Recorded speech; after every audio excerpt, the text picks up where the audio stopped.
you look down below, you will see your first assignment. You want to open that up and read through all of it. It gives you certain things I want you to post on the discussion board. It gives you instructions for joining Remind. And what Remind is an app that will allow me to send group texts to you all, and you can text me back, but we're not actually sharing phone numbers. And it's a great way for communication. I'll be sending out reminders for things. Hey, you have an exam due, that kind of stuff. Hopefully I remember them all, but well, we'll get to that in a second. So that's really good, and it is part of your first assignment. You really need to get that done. You're going to have another part to it where on the first assignment it says answer the question in the videos. We're going to get there in a second. What I would like for you to do is look at Blackboard.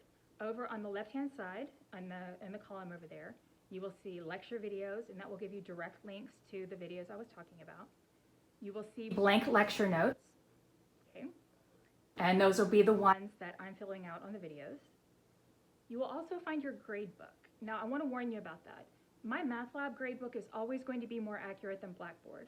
They sync their grades, but not immediately. So if you've been working on your homework and you want to know how you're doing, look in my math lab, don't look in Blackboard. It's just always going to be more accurate in my math lab. Okay. Over on the left as well, you will see that I have a tab called Syllabus and Simplified Syllabus. I also have the syllabus further down on the Start Here page. The official syllabus is really long. It has a lot of information in it about the school that is not really specific to my class. So I also provide a simplified syllabus. And what I've done is I've taken out all the extra information in there just so you have exactly what is most important in our class.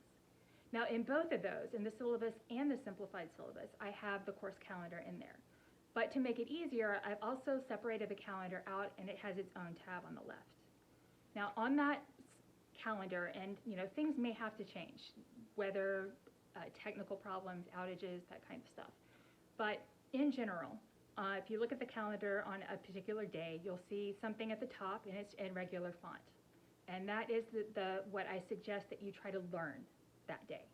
Perhaps start the homework that day. And at the bottom, in bold italics, that's what is due that day.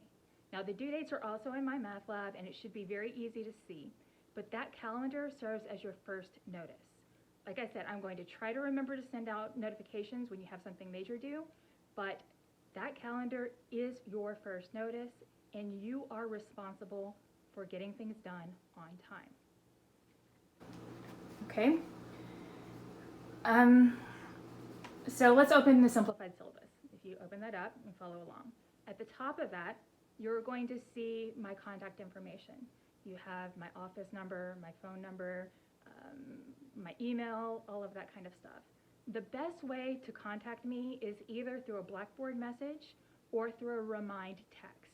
You and I can work a lot of things out through that, either by taking a video and uploading it for you or taking pictures back and forth. We can usually get work done that way, and I can usually access that from my phone.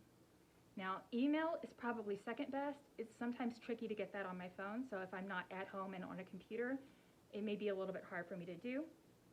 You can also post something on the discussion board, and really, as a last result, you can call, as a last resort, you can contact me by phone in my office. That's really not the best way to do it.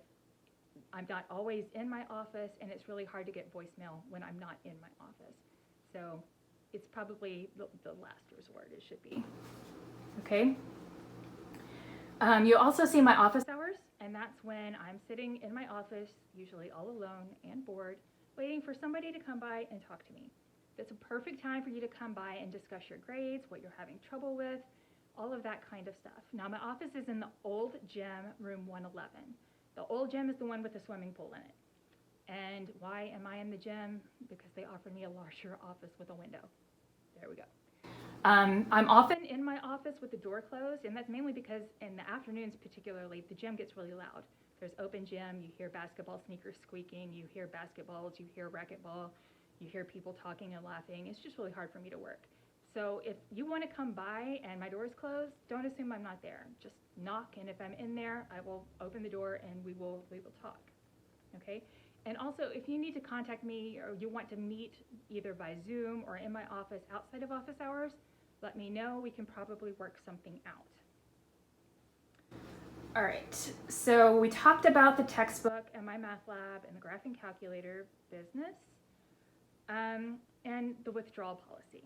Okay, if you want to drop this class, first of all, there's something called the census date, and this is something from the state of Texas.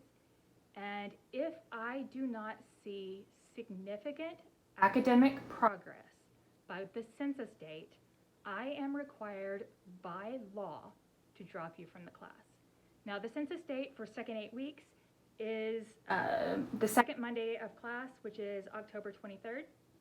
And so I'll be looking at by that date, and if I don't see significant academic progress, then I'll have to drop you. And I don't really want to do that, so please don't make me do that. Now, after the census date, I cannot drop you at all. If you want to drop the class after that, it has to be you doing it and you taking care of everything. The last day to drop the class is November 23rd, which is the day right before Thanksgiving break. You are subject to the 6 drop rule, which, as I understand it, is that if you drop more than 6 classes, then it can mess with your financial aid. So you really want to decide, be strategic about dropping classes. Don't just drop them just because it can really mess you up later. Okay, so now about the setup of the class, I'll do that in the next video.